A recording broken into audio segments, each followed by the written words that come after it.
Welcome to नव classes and welcome to नव वेबिसोड्स। कैसे हैं आप सब? तो वेलकम सभी लर्नर्स को। आज हम मेनली डिस्कस करने वाले हैं कि सभी लर्नर्स के क्या क्या कंसर्न्स हैं। कृति, अभिलाषा, अमरीन, शिवानी एंड रहमत हमारे साथ हैं, कल्याण साथ है। Hello, जी good ma'am, evening, ma'am. This is Saryu Vasantrao Kadam from Karnataka. अच्छा। और केपी जी Yes, ma'am. Myself, Rohini Verma. करके डिस्कस करते हैं किसका क्या इशू है। सबसे पहले मैं कृति से डिस्कस करती हूँ। Hello Kriti, so you can come and आपका क्या कंसर्न है, वी कैन डिस्कस। हाँ जी। Thank you so much ma'am for inviting me for this meeting. और मेरा बहुत टाइम से आपसे बात करने का मन हो रहा था। तो मैम मेरा ये एक्चुअली कंसर्न है कि सबसे बड़ा डाउट मेरे को पार्ट 1 पेपर 1 का मैथमेटिकल रीजनिंग का आता है। उसमें जो ओड सीरीज नंबर सीरीज है, ओड वन आउट है और ब्लड रिलेशन है मैम, वो तो अच्छे से हो जाता है। आपकी क्विजेस भी मैं जो रात को आती है 12 बजे या 11:30 बजे वो सॉल्व करती हूँ मैं, उसमें काफी अच्छा मेरा स्कोर आता है। लेकिन मैम जैसे जो टाइम सीरीज है और टाइम डिस्टेंस है, बोट एंड स्ट्रीम है, तो मैम उसमें एक फॉर्मूला हम कर लेते हैं, उससे मैम एक दो क्वेश्चन हो जाते हैं। उसके बाद मैम थर्ड क्वेश्चन फिर नहीं होता, तो फिर मैम उससे डिसअपॉइंटमेंट हो जाती है, 2-3 क्वेश्चन लग जाते हैं। तो उसका मैम प्लीज हेल्प कीजिए कि कैसे हम प्रैक्टिस करें। सो फ्रेंड्स, यहाँ पे आपका मेन कंसर्न है मैथमेटिकल रीजनिंग से एंड ये बहुत ज्यादा लर्नर्स का है, मैंने देखा।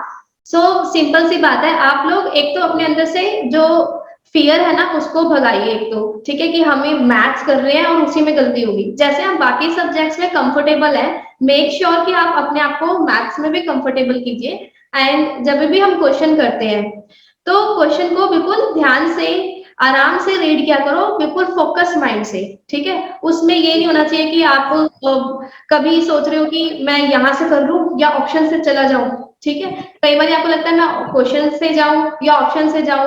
हम लोग पहले ही स्टार्टिंग में यहीं पे पजल हो जाते हैं। हम लोग ओके मैम। धीरे से स्टार्ट करते ही नहीं है। तो मेक श्योर आप एक बार धीरे धीरे से क्वेश्चन को रीड कीजिए। जो ही क्वेश्चन आपको लगता है कि इतने से आपको इतनी इंफॉर्मेशन मिली है, बस वो वाली इंफॉर्मेशन एक बार सारी लिख दो। और सारी इंफॉर्मेशन लिखने के बाद फिर आपको उस पर्टिकुलर इंफॉर्मेशन से पता चलेगा कि क्या मिसिंग है। ठीक है, तो वहां पे जो भी मिसिंग होगा उस पर्टिकुलर से आप आपको जो नॉर्मल बेसिक फॉर्मूलाज पता है उसको आगे पीछे करके सॉल्व कर सकते हैं। नहीं तो कई बारी इक्वेशंस ऑप्शन से जा सकते हैं। ठीक है, प्लीज अपना वो माइक ऑफ कर दो। ठीक है, क्योंकि वो रिपीट हो रहा है सारा।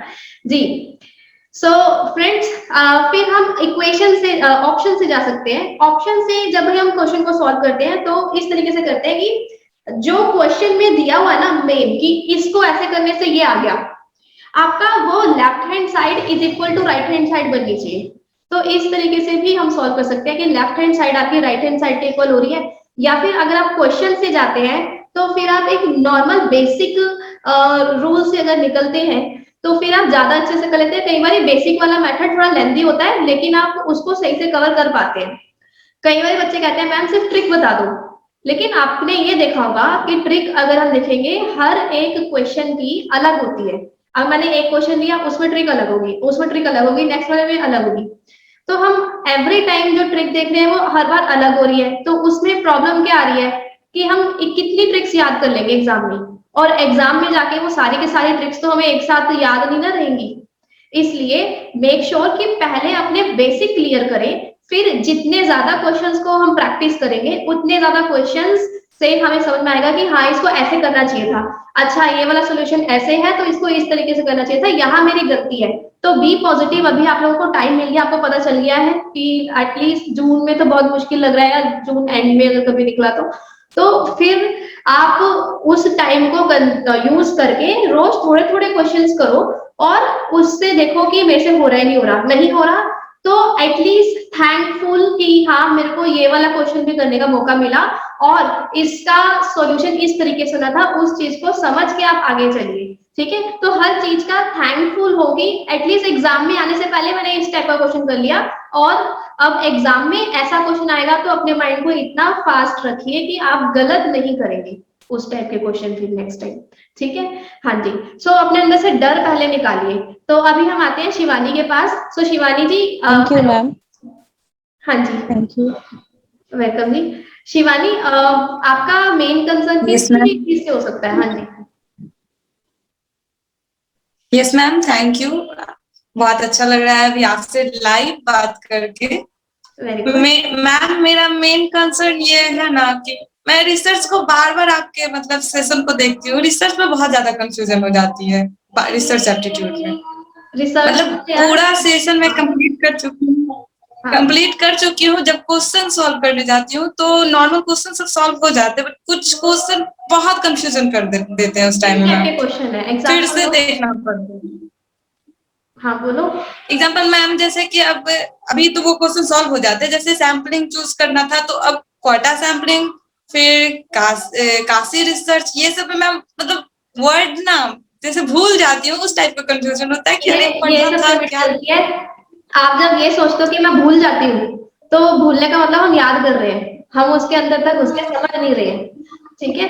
तो I simple think C ma'am बात, यही होगा। हाँ सिंपल सी बात है कि आप कह रहे हो काशी रिसर्च अपने आप में अलग रिसर्च है, ठीक है। और कोटा सैंपलिंग सिर्फ सैंपल को कलेक्ट करने का तरीका है। प्लीज थोड़ी देर आप म्यूट कर लीजिए। देखिए, तो काशी रिसर्च फुल रिसर्च है, जबकि जो सैंपल है वो सैम्पलिंग है।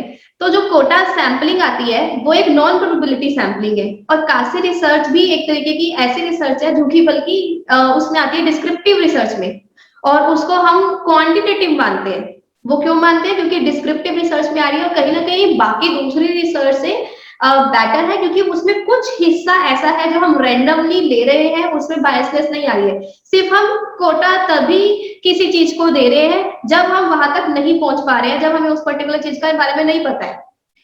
अब इस बात को क्लियर करो ना, ये रिसर्च का हिस्सा है, ये सैंपल का हिस्सा है। अब जब हम काशी रिसर्च को डिस्कस करते हैं तो वो एक क्वांटिटेटिव है, बिकॉज उसके अंदर सिर्फ थोड़ी सी ही इश्यूज है कि हम सभी वेरिएबल्स को रैंडम नहीं ले पा रहे हैं।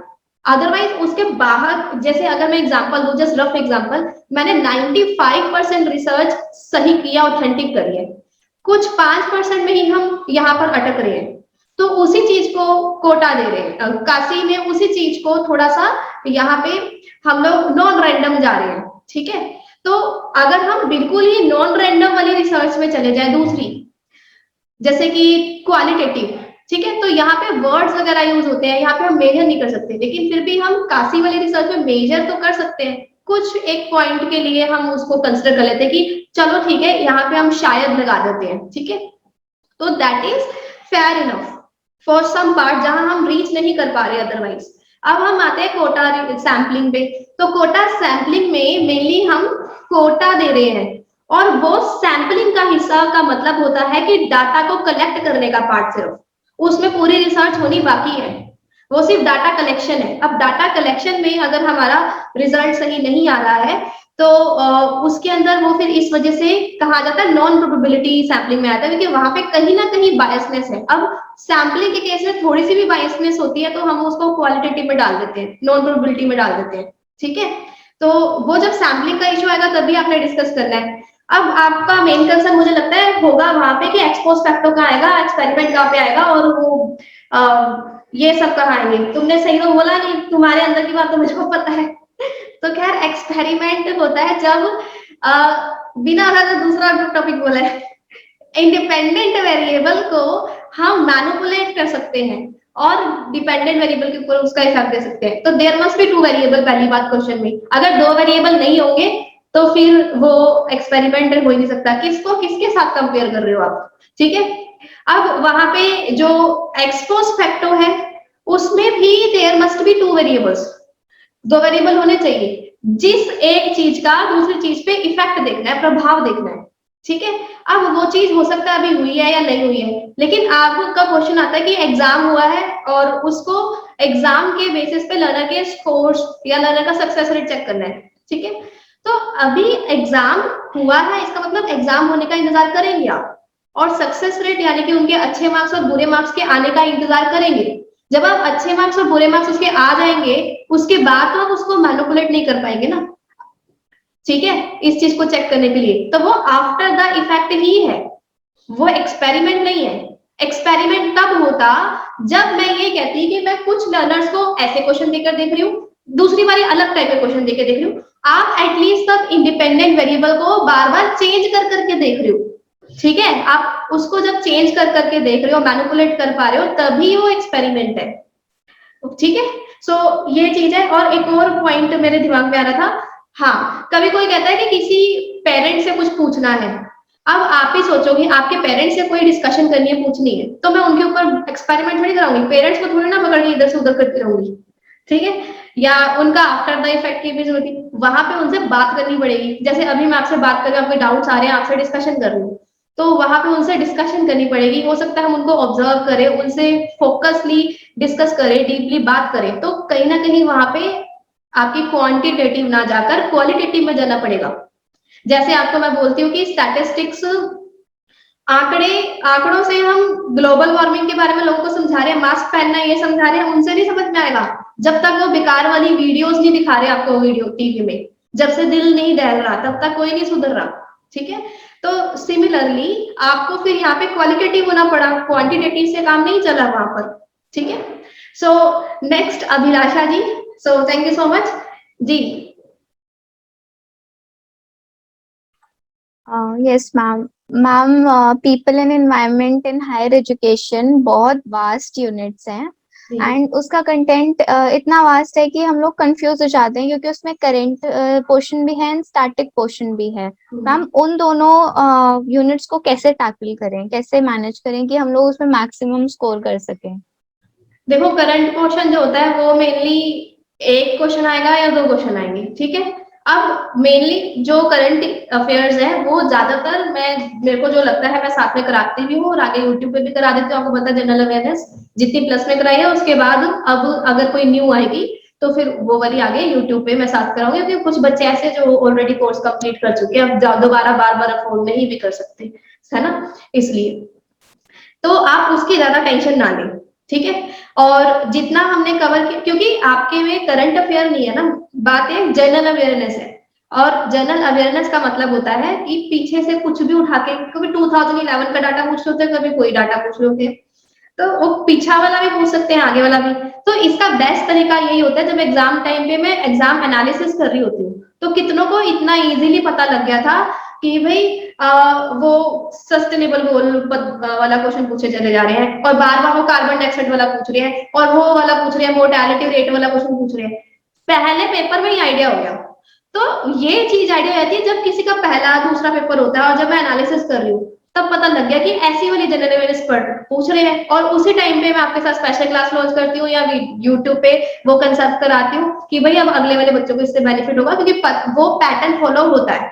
काफी हद तक एग्जाम एनालिसिस करके जब हम देखते हैं तो वो वाला पैटर्न उस पर्टिकुलर ईयर के उसमें फॉलो होता है। अब आप कहोगे कि वो चीज 2021 में एक तरीके की जनरल अवेयरनेस पूछी, अब ये कंपल्सरी नहीं है कि वैसे वाला पैटर्न अब 20 वाला 21 में फॉलो होगा। जो पहले वाले का पेपर हो जाएगा ना, उससे बहुत अच्छे खासे हम प्रेडिक्शन लगा लेते हैं, और मैं आपके साथ वो चीजें डिस्कशन करती हूँ, तो एनालिसिस जरूर देखा करो। अब बाकी पीपल एनवायरनमेंट की बात है, उसमें जो स्टैटिक पोर्शन है वो आपको पूरा करा रखा है। अब आपके पास टाइम भी है, रोज चाहे एक टॉपिक पे फोकस कर करके आप अपने आप को बिल्ड करो, बाकी सारी तो हर एक चीज की आपको ट्रिक बताई है, उस ट्रिक को एक बार गो थ्रू कर लिया करो, ठीक है। क्योंकि वही वाले उस मिलेनियम सस्टेनेबल और NAPCC यही से तो सारे बार बार क्वेश्चन उठ के आ रहे हैं, और कुछ डिजास्टर वाले क्वेश्चन आ जाते हैं, कुछ इन्होंने इस बार अलग टाइप के क्वेश्चन डाल दिए, वो डायोक्सिन्स करके, जो मैंने आपको प्लस में कराया भी आपने देखा था, और फ्री वाली क्लास में भी वो वाले क्वेश्चंस हमने डिस्कस किए थे पीपल एनवायरनमेंट के। तो वो ट्रेंड था, वो फिर 2021 वाला ट्रेंड था। अब ऐसा ट्रेंड उठ के, अब जरूरी नहीं है कि वो वाले क्वेश्चन अब 2021 में ही आए, वो एक जनरल पॉइंट ऑफ व्यू का ट्रेंड उन्होंने पकड़ लिया था, एक टाइम पे सबको ऐसे वाले क्वेश्चन देते रह गए, ठीक है। तो ये एनटीए का माइंडसेट है, जो जैसे मैं एज अ टीचर काफी टाइम से पढ़ा रही हूँ, 8 साल से, तो उनके माइंड को हम कैच कर पाते हैं। कुछ ऐसे ट्रेंड होते हैं जो उसी पर्टिकुलर टाइम के जो डिफरेंट शिफ्ट्स होती है वो पकड़ के वहां बैठ जाते हैं, और सेम ही रिपीट कर देते हैं आगे पीछे घुमा घुमा के। तो उस चीज को अभी तो वैसे वो वाले सारे कंसेप्ट मैंने करवा दिए आप लोगों को, और एनालिसिस करते हैं, जब आप लोगों के पेपर होते हैं प्लीज शेयर किया करो, जिससे कि वो वाले पॉइंट्स का एनालिसिस भी हो जाए और आगे जाके बाकी लर्नर्स का भी काफी बेनिफिट होता है उससे। ठीक है, तो घबराओ मत, जितना स्टैटिक क्वेश्चन दिया है मोर देन इनफ है, उसको पढ़ो और बाकी तुम एनालिसिस देखना उस टाइम के उस टाइम पे देख लेंगे। ठीक है, मैं तो तुम्हें पता है कोई छुट्टी करती नहीं हूँ और मैं एंड तक बनी रहती हूँ। मैं जब वो टाइम होता है कि क्लास नहीं है एक भी, तो कम से कम कुछ और किया जा सकता है, लेकिन मैं वो भी छोड़ के तुम्हारे साथ लगी रहती हूँ। तो बस तुम लोग भी साथ साथ लगे रहा करो और उसका बेनिफिट होगा। लास्ट टाइम पे कुछ नया करना तो है नहीं, अब एटलीस्ट उतना नया कर सकते हैं जितना एनालिसिस में दिख रहा है हमें कि अदर लर्नर्स के आया है और उससे रिलेटेड आपका आने का पूरे पूरे चांस होते हैं, वो तब बहुत पूरे पूरे चांस होते हैं। ठीक है, हाँ जी। तो अभी हम ma'am focus sorry to interrupt, हाँ जी सॉरी टू इंटरप्ट। हाँ जी मैम, वही है कि हमारा भी वही क्वेश्चन है कि मैम आप सोते कब हो, क्योंकि आपकी 12 बजे रात को क्विज आती है और नेक्स्ट डे 7 o'clock आपकी सुबह वाली क्लास होती है। तो मैम आप कैसे बने हो, प्लीज हमें भी बताओ कि कैसे हम भी बने हो अपना शेड्यूल ऐसे एक्चुअली मैम मैं थोड़ी इसलिए स्ट्रेसफुल हूँ क्योंकि मेरा अभी पीएचडी का कोर्स वर्क स्टार्ट हुआ है and your research aptitude quiz has helped me a lot. मेरे को मैम बहुत हेल्प करी है उसने, इसलिए मैं अपना एंट्रेंस क्लियर कर पाई पीएचडी का, और अब मेरा successfully 3 month course work complete हो गया है और जुलाई में मेरे एग्जाम है। तो कौन सी मैम यूनिवर्सिटी इसीलिए में? थोड़ा सा Punjabi university Patiala. Very good. हाँ जी, हाँ जी कॉन्ग्रेचुलेशन मैम, कहना चाह रहे हैं? Thank you ma'am, thank you.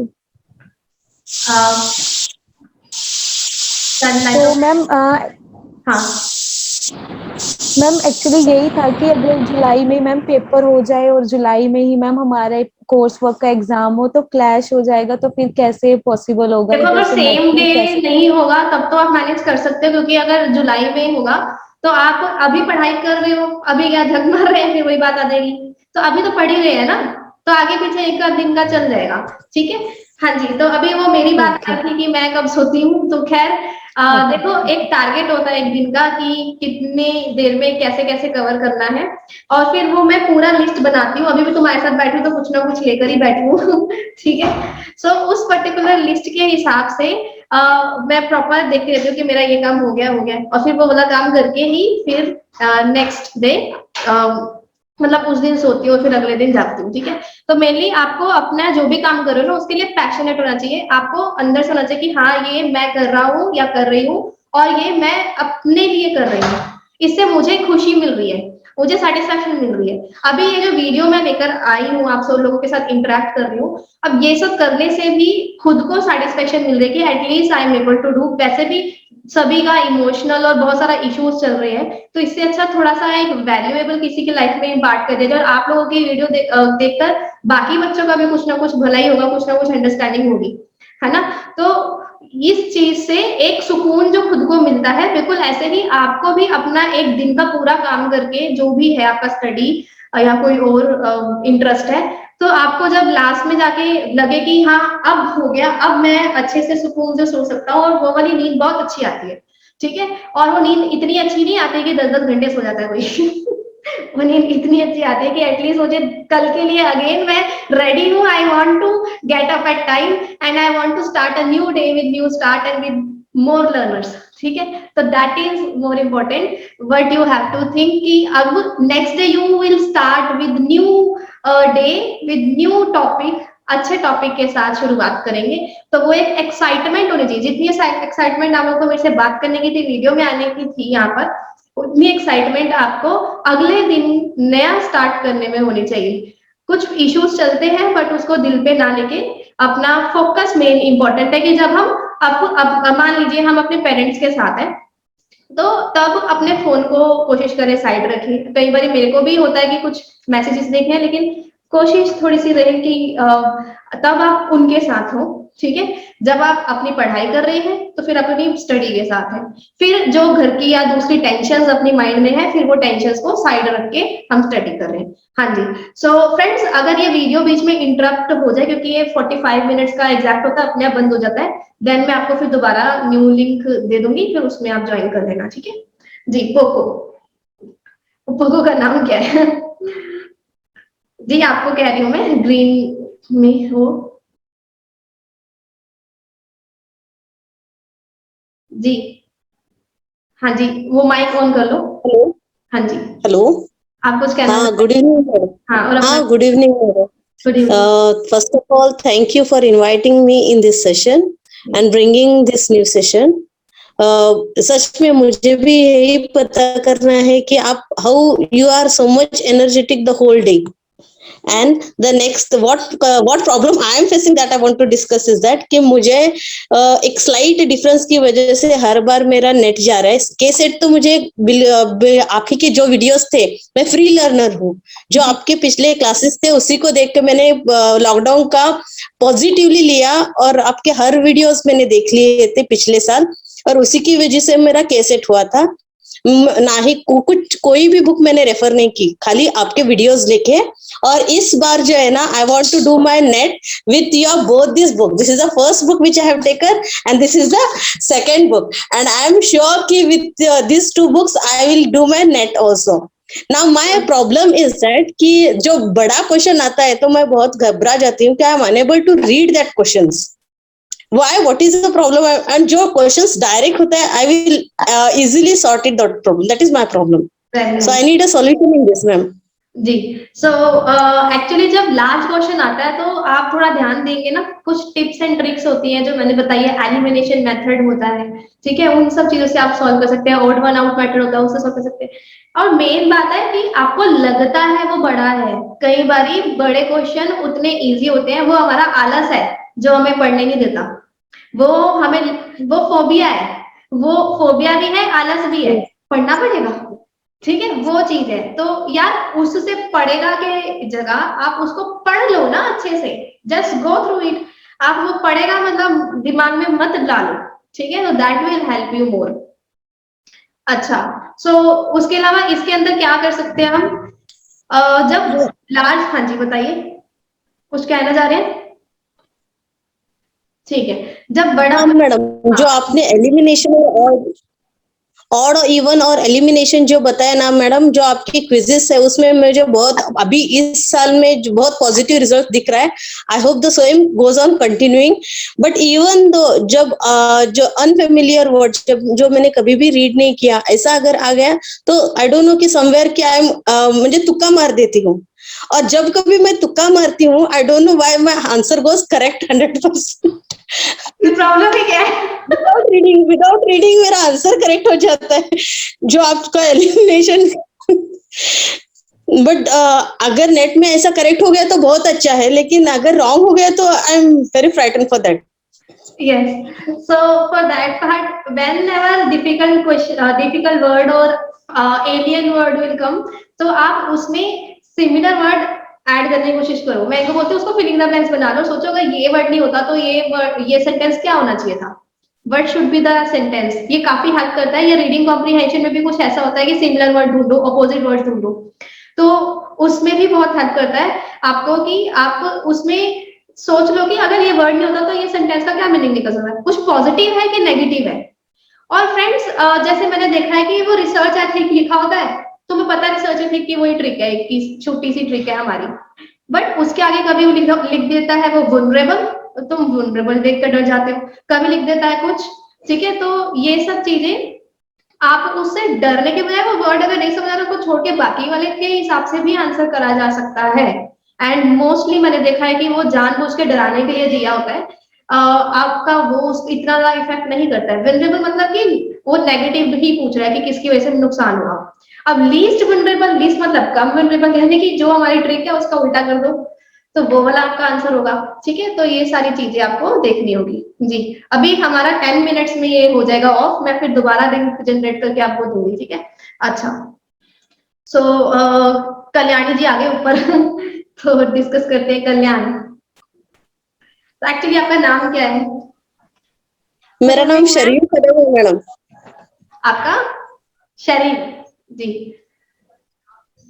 कल्याण का? Ma'am I am Shweta. Shweta, अच्छा. नाइस. सो आपका क्या इशू है जो आप मेरे साथ डिस्कस करना चाह रही थी? Ma'am, I have written UGC NET for 2 times and I have qualified NET, but cracking JRF is becoming a bit difficult for me. And comparing to my paper 2 subject marks, I am getting less marks in paper 1. and I want you to help me with the strategy to qualify the JRF. And while in the exam, I feel a bit nervous whether I'm going to crack it or not. So mainly just think that this particular time period which you got is blessing from the God, okay, and take it positively and do not afraid of those things कि क्या होगा and क्या नहीं. आप इसको utilise कीजिए and इसमें like अगर आप टीचिंग एंड रिसर्च में जाए तो मेनली आपको रिसर्च एप्टीट्यूड का मैंने पूरा चार्ट प्रोवाइड किया हुआ है जिसमें आपको सिर्फ इतना मेनली समझना है कि क्वांटिटेटिव कौन सी है, क्वालिटेटिव कौन सी है.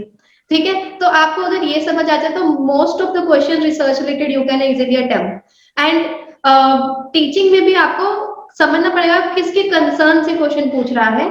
Then you have to analyse mainly solve more and more questions.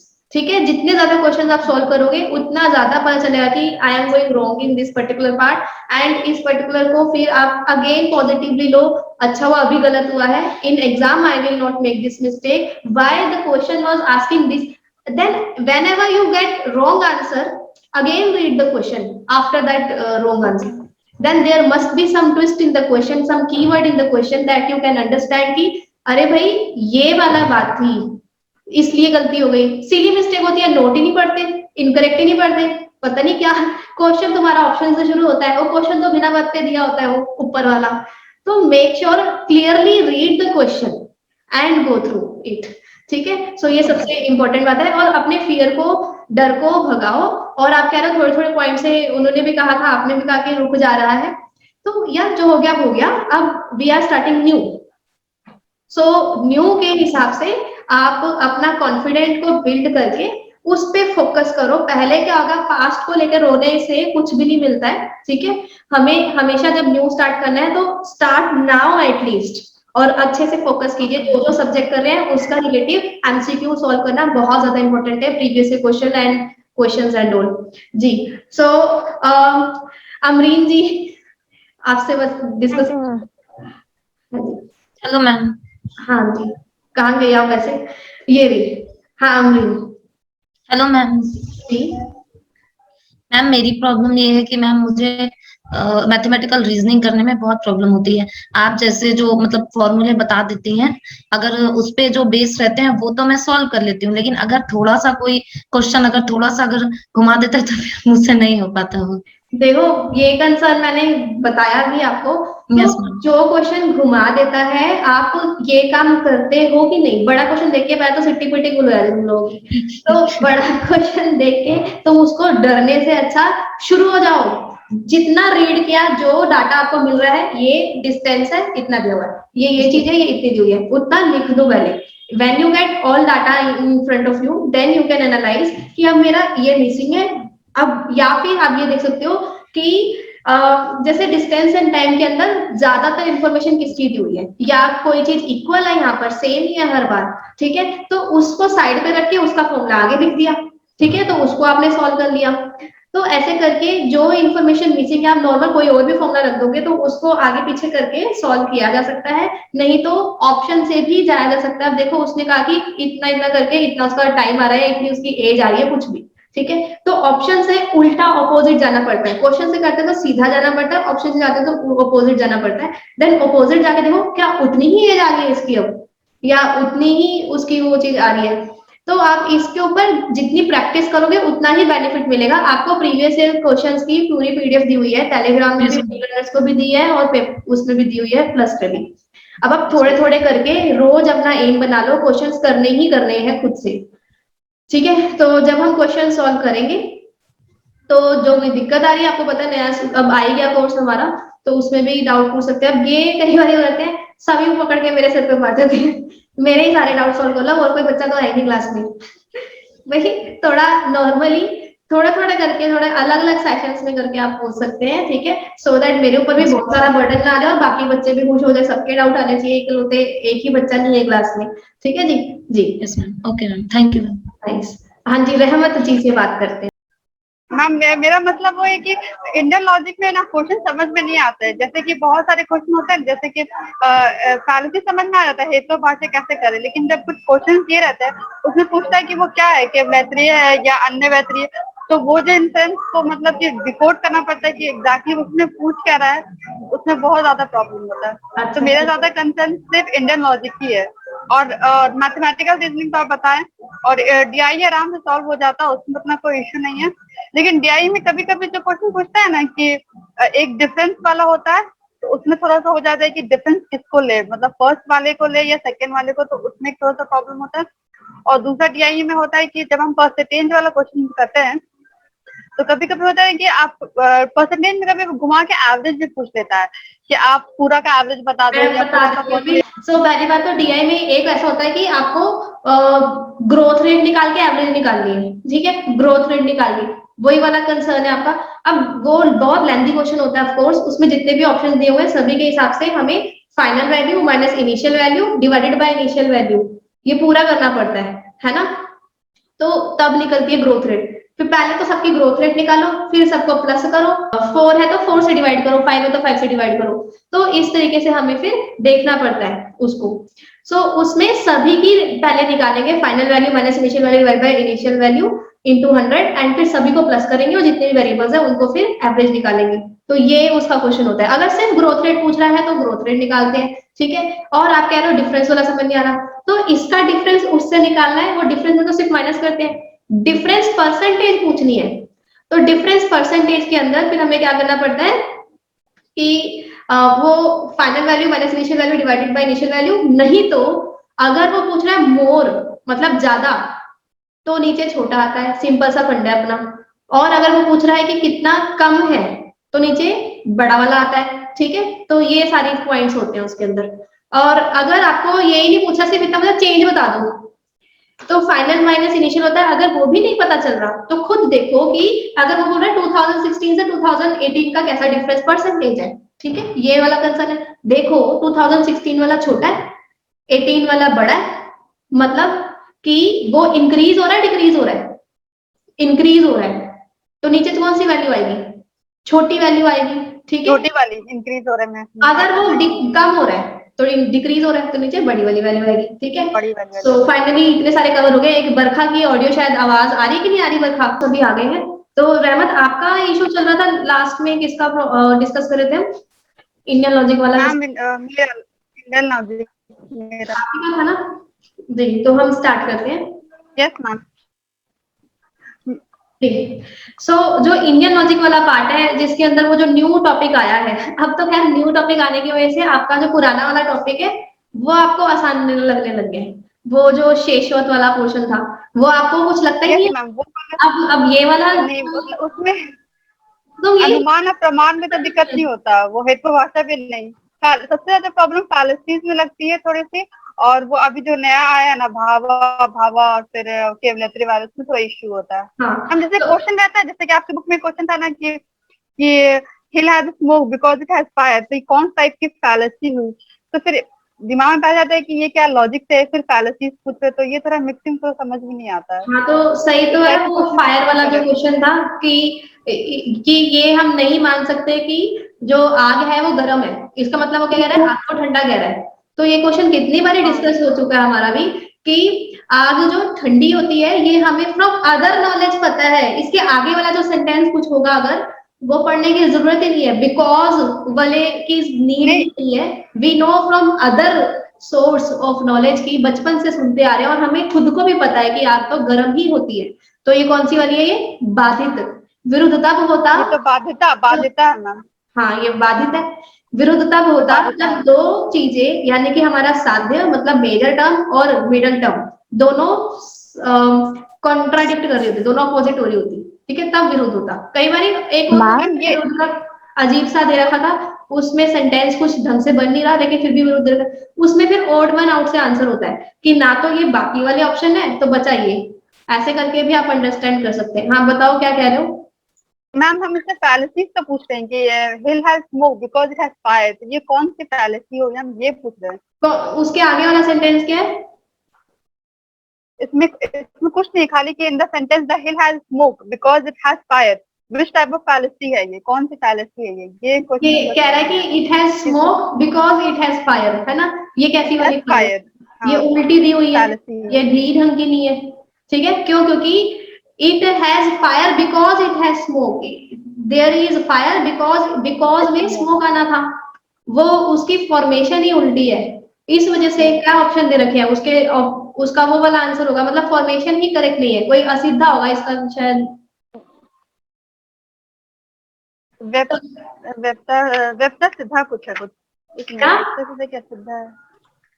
Ma'am Indian logic में बेसिकली तो जितने भी एग्जांपल्स हैं वो स्टैंडर्डाइज्ड है ना, हाँ, उसके अलावा तो उसके एग्जांपल्स नहीं अलावा है, तो वही दूसरा हमारा नहीं, प्लस पॉइंट है। जो ये वाला प्लस पॉइंट यही है कि जो फायर है स्मोक है ये उठा के देते, क्यों? क्योंकि यही अरिस्टो जी ने या अदर ने दिए हुए हैं, हम उन्हीं के एग्जाम्पल को एग्जाम में लेते हैं, वो स्टैंडर्डाइज वाले में आप कंटेंट को ही माइन्यूटली ध्यान से, मैंने जो आपको पीडीएफ दी हुई है या आप मेरी बुक से भी देख रहे हो कहीं से भी देख रहे हो, तो उसके अंदर एक एक सेंटेंस को आप एक बार गो थ्रू कर लोगे ना, एक दिन इसको दे दो, एक दिन इसको दे दो कि मैंने एक भी सेंटेंस छोड़ना ही नहीं है, क्योंकि जो चीज हमने शायद अंदर तक घुस के रीड नहीं करी वहां से भी क्वेश्चन बन के आया था, एग्जैक्टली सेम ही उठ के आया था, तो एक बार आप स्लाइड को ही अच्छे से पढ़ लो एक दिन पूरा डिटेल में, तो भी आपका इंडियन लॉजिक हो जाएगा। बाकी आपने दूसरा वाला जो पार्ट में था मैत्रेय वगैरह करके जो नया वाला क्वेश्चन आया है उसकी हम डिस्कस कर लेते हैं, उसकी जो मैंने चार्ट दी है वो तो है ही ऐसा कि किसने क्या दिया है उसको कुछ करना ही नहीं है, आप उसको छेड़ ही नहीं सकते हो, ठीक है? अगर एक पर्टिकुलर है, जैसे ऋग्वेद में ही वो वाले टाइप के आते हैं, तो वो ऋग्वेद में ही आएंगे, दूसरे में आ ही नहीं सकते, तो आप एक दो बारी चार्ट को बना के लिख लीजिए, या फिर हम कभी आइडिया लग जाता है कि इस सेंटेंस को ऐसे बोलना चाहिए, है ना, तो उसको वैसे बोल के, जैसे हम लोग ट्रिक बना लेते हैं, कुछ अजीब सा कर लेते हैं मजाकिया तौर पे जो याद रह जाए, ऐसा करके भी आप उसको कर सकते हैं, ठीक है जी? तो क्योंकि वो पोर्शन स्टैटिक है, और हम ये नहीं कह सकते कि ये इसने नहीं इसने दिया हो सकता है, जिस अगर किसी ने कोई चीज दी हुई है या कोई चीज एक ही पर्टिकुलर टाइप की चीज में आ रही है, देन वो उसी में आएगी, किसी और में नहीं आएगी, ठीक है? बाकी अब हमें टाइम मिल गया, दोबारा जब हम वो चीज करेंगे तो सोचेंगे कि जैसे हमने वो स्टोरी बना दी है बुलियन वाली या कुछ, तो कैसा कुछ ऐसा करके हम यहाँ पे भी बना लें, then will also consider this. हाँ जी, सो हमारे साथ और कोई किसी का कोई डाउट रह गया है या कुछ भी डिस्कस करना चाहते हैं आप?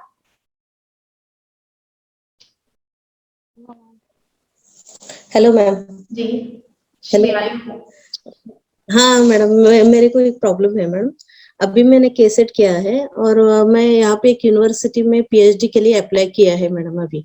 हाँ सो जी, उनका अभी नेक्स्ट प्रोसेस क्या रहता है और वो इंटरव्यू कैसा अटेंड करना है, कुछ टिप्स बताइए। आपने एंट्रेंस दिया है?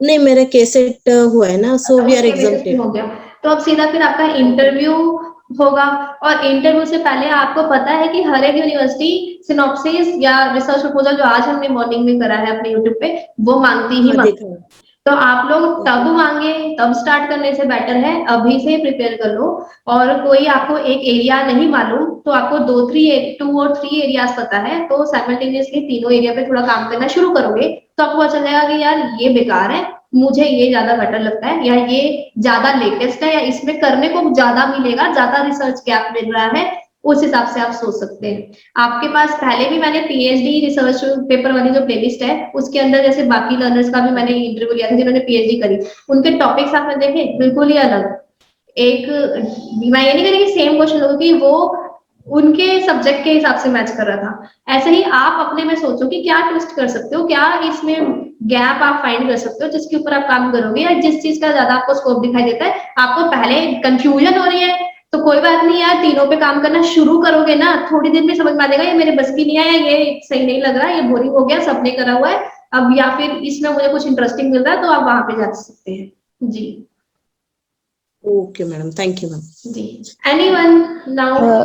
Ma'am ma'am actually I have made my synopsis, जैसे मैम हमारी ऑनलाइन क्लासेस लग रही हैं तो फिर मैम तो हमें ये सिनॉप्सिस वगैरह बनाने लग गए हैं, तो मैम मैंने टॉपिक भी अपना सिलेक्ट कर लिया है, बाकी जब यूनिवर्सिटी ओपन होगी तो वहां जाके देखेंगे कि किसी ने काम तो नहीं किया हुआ उस पे।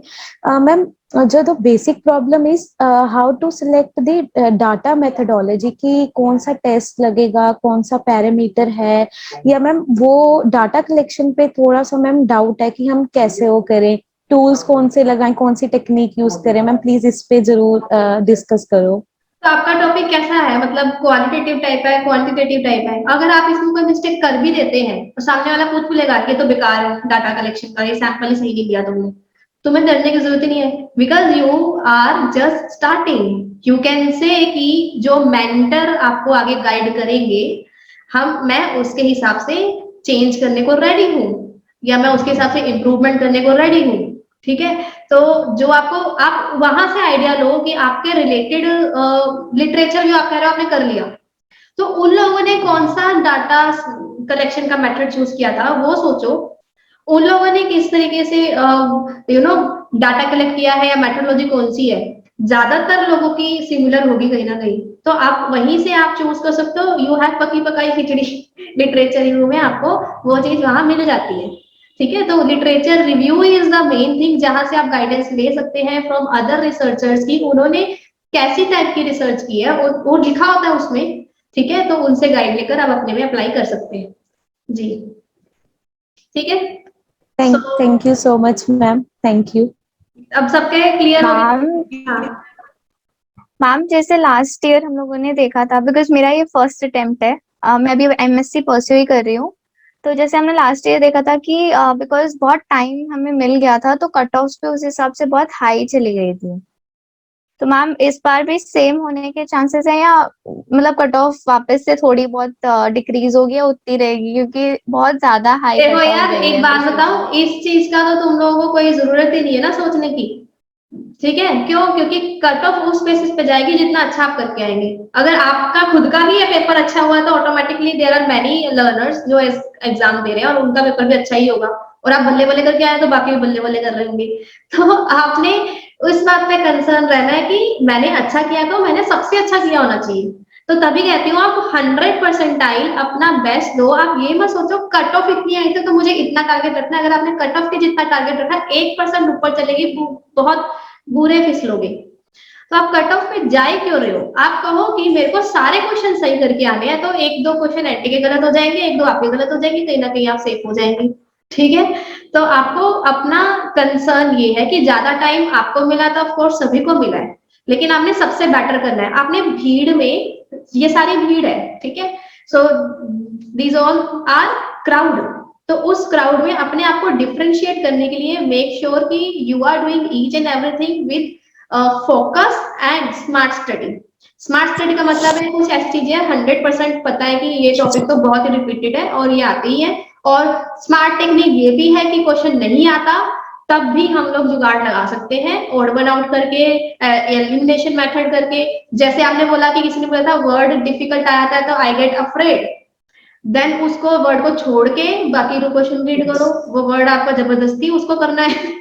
सोचो कि ये सेंटेंस पॉजिटिव लगता है कि नेगेटिव लगता है, उसके बेसिस पे भी आप आंसर कर सकते हैं। तो मेक श्योर कि आप, वो कहते हैं ना साम दाम दंड भेद सब लगा दें, नॉलेज एंड ट्रिक्स ये सारी लगाएंगे तो आपका बेड़ा पार लग जाएगा जी। ठीक है जी, सेटिस्फाइड कि कुछ और रहता अंदर? मैम प्लीज मैथमेटिकल रीजनिंग पे जरूर वीडियो बनाना, हाईली रिक्वेस्टेड वीडियो। आपकी सुई को ठीक करने का तरीका है कि डिवाइड कीजिए रोज, ठीक है, एक तो अपनी कैलकुलेशन ओके मैम, उसमें करना क्या है ये कितना टाइम और कितने क्वेश्चंस करने चाहिए? हाँ, ये तुम लोगों ने, कितने क्वेश्चंस मुझे अटेम्प्ट करने चाहिए बिसाइड? तुम लोग कहते हो और टाइम दो, है ना? ये नहीं देखते हो कि पेपर में टाइम लिमिटेड है, आप पेपर वाले को नहीं कह सकते कि 3 आवर्स की जगह पे आपको तो 4 आवर देने चाहिए थे। ठीक है, तो मेक श्योर कि आप टाइम ना मांगने से बेटर है कि एक क्वेश्चन में आपको कितना टाइम मिल रहा है वो मेजर करो।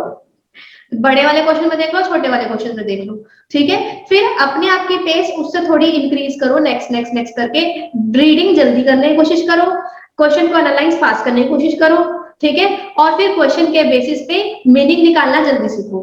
आपके मेनली काम आते हैं यहाँ पे वोकैब, इंग्लिश का हिंदी निकालना या हिंदी वाले वर्ड्स को समझना, जो भी आपका है मीडियम, बट आपको अपने आप को पहले से इम्प्रूव करना है। पहले आपको खड़े होना भी नहीं आता था, आपने खड़े होना सीखा है। पहले आपको क्वेश्चन सॉल्व नहीं करने आते थे, अब आपको क्वेश्चन सॉल्व करने आ रहे हैं, लेकिन टाइम लग रहा है, तो अब वो टाइम को फास्ट करने के लिए आपने अभी फास्ट अपना पेस बढ़ाना है, अपने आप से कंपटीशन देना है। जब हम अनअकैडमी में फ्री क्लास में पोल करते हैं तो अपने आप को बाकी लर्नर से कंपटीशन देना है। उस टाइम पे मैं देख रही हूँ बच्चे सिर्फ ये मैसेज कर रहे होते हैं, ये कौन सी दुनिया से आए हैं, ये कहाँ से आए हैं, ये इतनी जल्दी आंसर क्यों कर रहे हैं।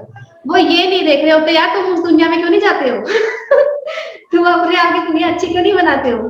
ठीक है, सो ट्राई कि आप अपना लेवल तो कंपटीशन दो ना, टक्कर लो उससे और अपने आप को फास्ट करने की कोशिश करो फ्रॉम प्रीवियस टू न्यू के लिए अपने आप को कॉम्पिटिटिव बनाओ। डरो मत, अंदर का डर आपको ले जाएगा, डरना नहीं है। ठीक है, चलो सो thank you so much friends, काफी अच्छे से हमने आज डिस्कस कर लिया। तो डर को भगा के इस टाइम को यूटिलाइज कीजिए एंड आप अपने माइक ऑन कर सकते हैं। Thank you so much Thank you, ma'am. Thank you so for much. this It was lovely much needed. conversation. Thank you so much. Thank you so much, ma'am. तो dream Thank you. Thank you so Thank you, much. ma'am. अपना कर लेते हैं अपना I'd like to meet you once again. या sure Yes. Dream Thank you, ma'am. act and Dream, achieve. believe, act, Dream, and believe, achieve. act and Yes. achieve. Thank you so much Thank and you. इस बार Very JRF much. लेके रहेंगे। इस बार net लेकर रहेंगे। ठीक है, so finally you all are satisfied and I hope कि आपको काफी कुछ सीखने को मिला होगा। ठीक है, एंड अब न्यू शुरुआत कैसे करनी है, बिल्कुल आपको रेडी होना चाहिए, आपको एक्साइटेड होना चाहिए कि कल नया दिन स्टार्ट होगा, मेरे को ये सब करना है। एक लास्ट क्वेश्चन। हेलो जी हेलो, हाँ मैडम, एक लास्ट क्वेश्चन मैडम, एक सेशन बना दीजिए जिसमें हम खाली अपने स्टडीज पर फोकस कर सके। I am giving my 100% time on my studies even though somewhere I am distract, my mind is distracting. So उसके लिए अगर हो सके तो एक वीडियो बना दीजिए प्लीज। जी जरूर, आई विल ट्राई। एंड जहां डिस्ट्रैक्शन होता है तो प्लीज वहां पे मेटा कॉग्निशन कर दिया करो। मेटा कॉग्निशन क्या होता है, और तेरी यहाँ लगे पड़े हैं, सो मेरे को नहीं, अपना खुद का काम पे ही दोबारा लगना चाहिए था। वो यही होता है ना, मेटा कॉग्निशन क्या होता है कि अपना जो कॉग्निशन है उसमें इधर उधर ख्यालों में खो जाते हैं, फिर वापिस अपने आप को आप ही लेके आ सकते हैं। वापस अपने आप को अपने ख्यालों से लेके आना। मैं थोड़ी आऊंगी वहां पे लेने, आ जाओ फिर वापिस। कान तुमको सोच लो मेरे कान किससे आ गए। ठीक है, तो मैम पेन मारने। हाँ जी, आप पेन मार दो, कान खिंचवा दो उससे तो अपने आप को खुद ही वापस लेके आना है। जी, thank you so much and meet you soon. ठीक है, have a thank you ma'am, thank all the very best for your meet you. Thank you. Thank you so much. Proud now Thank you, ma'am. learners. You made our day. Thank you so much. Ma'am literally you made our day. Ma'am उतना motivation मिल गया आगे और करने का कि अब रुकेंगे नहीं। बिल्कुल जी, Yes. सच में बहुत God bless you, Thank ma'am. so much. Always. Yes, ma'am. आप bless you. हमें stay blessed। ठीक है, Yes. हमेशा Motivate करते रहो और self intrinsic motivation is always will always work. ठीक है जी, बाहर वाला एक एक बार आएगा, लेकिन आप अंदर से जब खुद जाग जाएंगे कि मुझे करके दिखाना है, I have to put myself, then you can do. ठीक है, thank you so much and stay blessed. yes, very true. Thank you. Thank you ma'am. Thank you, ma'am. Thank you. Thank you, ma'am. Thank you.